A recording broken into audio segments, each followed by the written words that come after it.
everyone. Today we're going to be learning how to graph a line when you're given the equation of that line. So in order to graph an equation, we like for our equation to be in what we call slope-intercept form.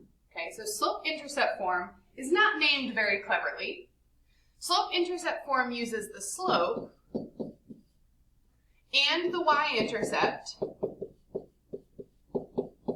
to write an equation of the line. Okay, so they find the slope of the line, they find the y-intercept, and they use that to write your equation. But we can go backwards with this, and we can use the slope-intercept form to graph our line. Okay, there are other methods of graphing. This is the method that we're going to go ahead and use this year. So slope-intercept form, we've seen before, is y equals mx plus b. Okay, I mentioned before that this is made with the slope and the y-intercept. So in this formula, my y and my x are going to stay y and x. My m represents the slope of the line. Okay, we've seen that already. My b is what we call the y-intercept. It is the point on the line where the line will cross the y-axis. So b is my y-intercept.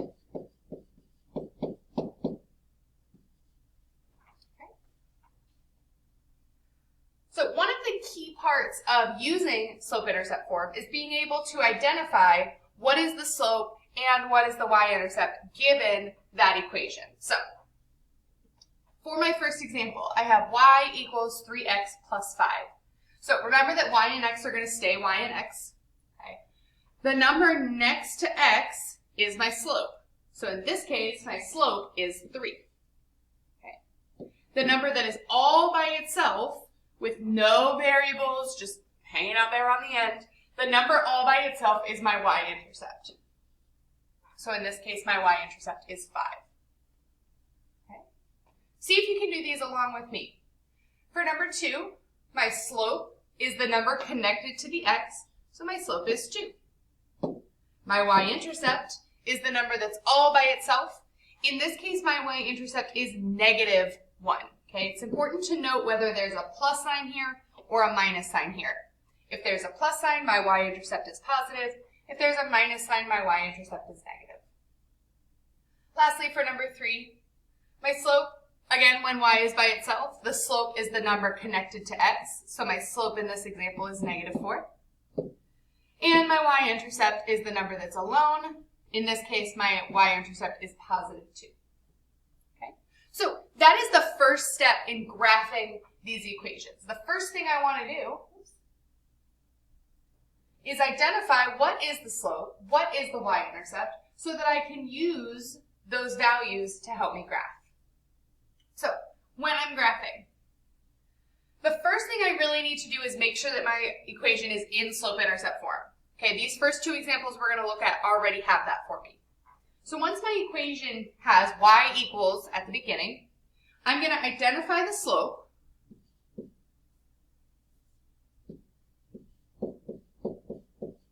and the y-intercept based on the equation that they give me. Okay? From there, I'm going to plot the y-intercept on the y-axis.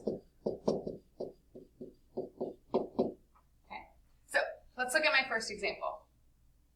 First, I need to identify the slope. Remember, when y is by itself, the slope is connected to x, so my slope here is 2. My y-intercept is the number that's all by itself, so my y-intercept here is 1. My first step after identifying is going to be to plot the y-intercept on the y-axis. Okay, so remember that the y-axis is this one that goes straight up and down. If my y-intercept is at positive 1, I should start at 0 and move up 1 on that y-axis. So there's my y-intercept right there. Okay? Once I've plotted the y-intercept, now I'm going to move on to the slope. I'm going to write the slope as a fraction. Okay? This may seem tricky, but your slope will either be a fraction already, like we see in this second example, or it will be a whole number. Now remember that you can write a whole number as a fraction by putting it over 1. So 2 is not very difficult to change to a fraction because I'm just going to write it as 2 over 1. Okay? It's very important that we're writing these slopes as fractions because each piece of this, the top number called the numerator and the bottom number called the denominator, is going to give us a different piece of information. Okay? When I have my fraction, the number that's on the top, the numerator, is going to tell me how many spaces to move up or down. Okay, just like when we were calculating our slope, a positive number tells me I want to move up, a negative number tells me that I want to move down. So when I have this 2 in my numerator, that's a positive number on the top, so it's telling me to go 2 up. My bottom number is going to tell me how to move left or right. Again, if I'm moving to the left, my number is going to be negative. If I'm moving to the right, my number is going to be positive. So this 1 on the bottom is a positive 1, so it tells me to move 1 space to the right. Okay, this is why I need to write these as a fraction. I need a top number and a bottom number to tell me how to move. Okay. Once I've broken down my slope to figure out what I should be doing from one point to the next, all I have to do is do that. So this tells me to go 2 up and 1 to the right. So I'm going to start at my first point. I'm going to go 2 spaces up and 1 space to the right, and I'm going to put a point there. Okay? You should not be drawing these connecting lines. I'm just going to do that to show you where I'm going from here. Okay? So once I've written my first point, I'm just going to continue to repeat this until I run out of space. So I went 2 up and 1 to the right. I'm going to go 2 up and 1 to the right. And then I run out of space. What I'm going to do when I run out of space is I'm going to flip both directions to create some more points on the other side. Okay? So I started with going 2 up and 1 to the left. So I'm going to flip both of those directions. Instead of 2 up, I'm going to go 2 down. Instead of 1 to the right, I'm going to go 1 to the left. I think I said 1 to the left earlier when I meant 1 to the right. But originally I was going up and to the right. Now I want to go down and to the left. So I'm going to reset back at my original y-intercept point. I'm going to go 2 down and 1 to the left, and I'm going to put a point there. And then I'm going to go 2 down and 1 to the left, and I'm going to put a point there. And I'm going to continue doing that until I run out of space. Okay? When you flip your directions, you should notice that they fall into line with the rest of these points. Okay? And then my very last step is going to be to connect these points. If you can use a ruler or a straight edge, that's ideal. Okay? But if you can't, just try to get it as close to all of those points as possible. Okay. Let's take a look at a second example. So remember that my first step is going to be to identify the slope and the y-intercept. So y is by itself, which means I can pull the slope and the y-intercept just out of the equation. This one, my slope is negative, okay? So I've got negative 1/2 x, okay? My slope is negative 1/2, okay? With a negative slope, your negative sign can go either with the numerator as a -1 or with the denominator as a -2. It cannot go with both, okay? I personally like to put my negative sign with my numerator. I like to say this is -1 and +2. Okay? My y-intercept here is -4. It's the number that's all by itself. Now that I've identified those, I can go ahead and graph. So I'm going to plot my y-intercept on the y-axis. Remember that the y-axis is the one that goes straight up and down. If my y-intercept is -4, that means I'm going to start at the origin and go 1, 2, 3, 4 down before I put my point. Okay. From here, I'm going to use my slope. Remember that the numerator tells me to move up or down. In this case, I'm putting my negative number with the 1, so this tells me to go 1 down, and the 2 on the bottom tells me to go 2 to the right. Okay. So I'm going to start at my first point. I'm going to go 1 down and 2 to the right, and I'm going to put my point there. Okay. I would continue to do this, except that I ran out of space. And once I run out of space, I can flip both directions and add points to the other side. So originally I went 1 down, so now I'd like to go 1 up. Originally I went 2 to the right, so now I'd like to go 2 to the left. I'm going to start again at my original y-intercept point. I'm going to go 1 up and 2 to the left, and I'm going to put a point. And I'm going to do that again. I'll go 1 up and 2 to the left and put a point. And I notice that these start to fall in line with the other points. Okay.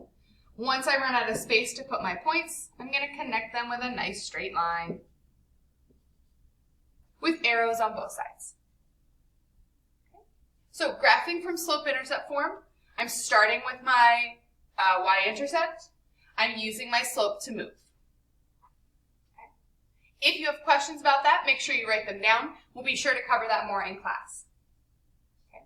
The other thing we need to talk about today is how do I graph an equation if it's not already in standard form?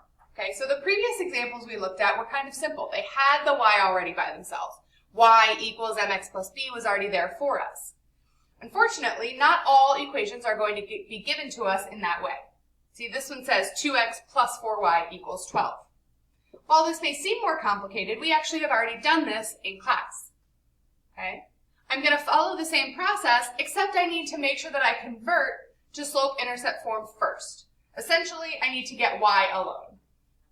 Okay? Remember that I do that by first moving my my x term away from my y term. Okay, so if I have 2x plus 4y equals 12, we should remember that I need to get 4y by itself, so I'm going to subtract 2x from both sides.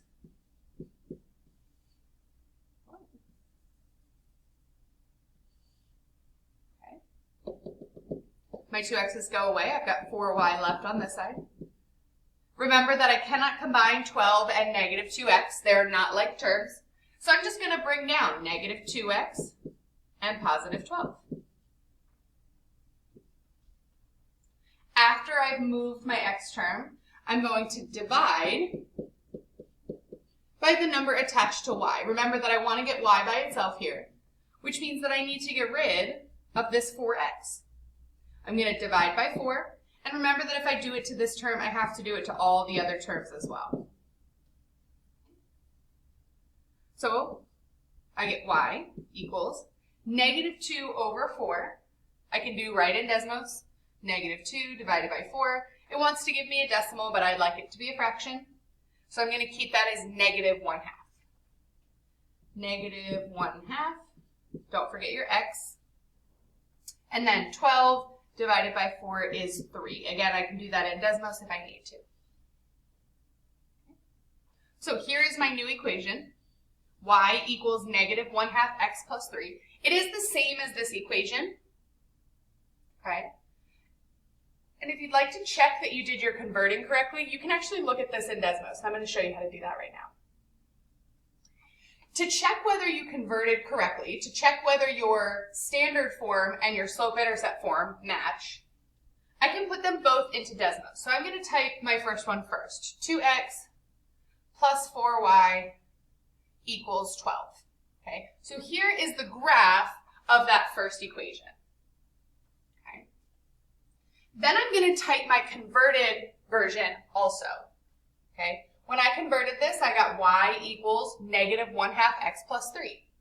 If I put this in here, y equals negative 1/2 x plus 3, I should get that these two lines are exactly the same line. Okay? Notice that I'll turn this one red so it's a little easier to see. Notice that the blue line and the red line are directly over top of each other. They are the same line. Okay? That's a good way for me to check whether I did my converting and getting my y by itself correctly. Okay. So once I've done that and I'm sure that I've converted it correctly, now I can go ahead and graph it.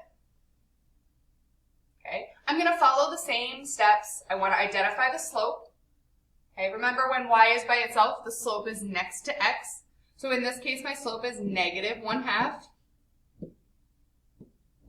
My y-intercept is the 3. It's the number that's all by itself. I'm going to start by graphing my y-intercept first on the y-axis. Here's my y-axis. My y-intercept is 3, so I'm going to start at the origin. I'm going to go 1, 2, 3 up because that 3 is positive. Making this my y-intercept point. And then I'm going to use my slope to tell me where to move from there. Okay? Remember that if I have a negative in my slope, it can either go with the top number or the bottom number. I prefer to do it on the top number, but it's up to you. Okay. My top number tells me to move up or down. Okay. In this case, my 1 is negative, so I'm going to move down 1 space. My 2 on the bottom tells me to move left or right. My 2 is positive, so I'm going to move 2 to the right. Okay. So I start at my y-intercept point. I'm going to go down 1 and 2 to the right until I run out of space. So I'm going to go down 1 and 2 to the right, down 1 and 2 to the right, until I run out of space. Once I run out of space, I can flip both directions so that I can add more points. Originally, I went 1 down. Now I'd like to go 1 up. Originally, I went 2 to the right. Now I'd like to go 2 to the left. Again, I reset at my original point. I'm going to go 1 up and 2 to the left, and 1 up and 2 to the left until I run out of space and I can't anymore. And lastly, I'm going to connect these with a nice straight line as close to those points as I can make them.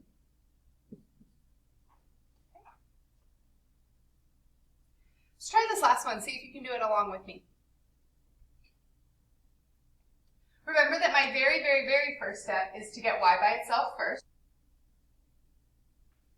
which I'm going to do by getting rid of my getting rid of my x term so that my y term can be alone. So remember, this one is a negative y. That minus sign has to stay with your y there.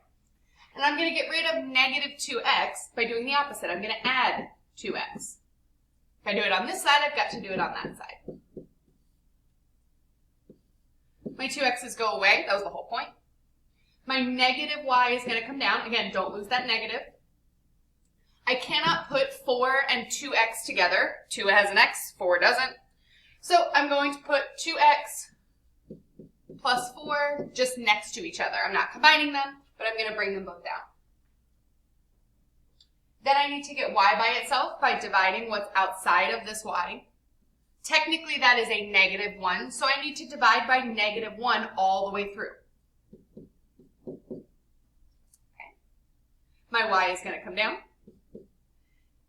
2 divided by negative 1 is negative 2, and don't lose your x. 4 divided by negative 1 is negative 4. And remember that I can check this in Desmos and see if I've done this correctly. Okay. The way that I do that is I'm going to put in my original graph, the original equation that they gave me, which was negative 2x minus y equals 4. Okay. And change this to blue just for my own sanity. And I can see that graph right there. When I type in my second one, y equals negative 2x minus 4, y equals negative 2x minus 4, I should find that these two are the same. Okay? I should see when I switch back and forth between these two lines that my line is also changing. Okay? It shows me that those two are on top of one another. Now, if I made a mistake when I did this, say I left off my negative and I ended up with just y equals 2x plus 4, I can double check that because in Desmos, if I had y equals 2x plus 4, I will notice that these two are not the same line. Okay, so that tells me that something went wrong while I was converting. Once I divide by that negative all the way through, and I end up with negative 2x minus 4, now my lines match up, and now I know that I've done that converting correctly. Okay. So my new equation is y equals negative 2x minus 4. I want to identify my slope. My slope when y is alone is always the number connected to x. So my slope is negative 2. Remember that I want to write my slope as a fraction. Okay, I can make any whole number a fraction by putting it over 1. So this becomes -2 over 1. And then I'm going to use my y-intercept. My y-intercept is the number that's all by itself at the end. Remember that this one is -4 because that does say -4. Now to graph, I'm going to start by putting my my y-intercept on the y-axis. My y-intercept is -4, which means I'm going to start 1, 2, 3, 4 down. There's my point. Okay. Once I've done that, the slope is going to tell me how to move. My -2 on the top, remember that the top number tells me to move up or down. In this case, my 2 is negative, so I'm going to go 2 spaces down. The number on the bottom is my run. It tells me how to move side to side, left or right. In this case, my number is positive, so I'm going to go 1 to the right. Okay. Well, when I go to do this, I would go 2 down and 1 to the right and put a point there, except that I ran out of space. Not a big problem, because I was going to do this part anyway. Remember that once I run out of space, I'm going to flip both directions. My -2 told me to go down. Now I'm going to go up 2. My 1 originally told me to go to the right, but now I'm going to go 1 to the left. So I'm going to start again at my intercept point. I'm going to start again at my intercept. And instead of going 2 down and 1 to the right like it originally told me, I'm going to go 2 up and 1 to the left. So from my original point, I'm going to go 2 up and 1 to the left, 2 up and 1 to the left, 2 up and 1 to the left, 2 up and 1 to the left, until I cannot anymore. And then I'm going to connect that as best I can with a nice straight line through as many points as possible. Not sure why I turned black there, but we're going to rock and roll with it. So if you have any questions, make sure you write them down. I am going to have you do a little bit of practice on identifying the slope and the y-intercept before we meet back for class, but make sure that you bring any questions so that we can go over them. See you then.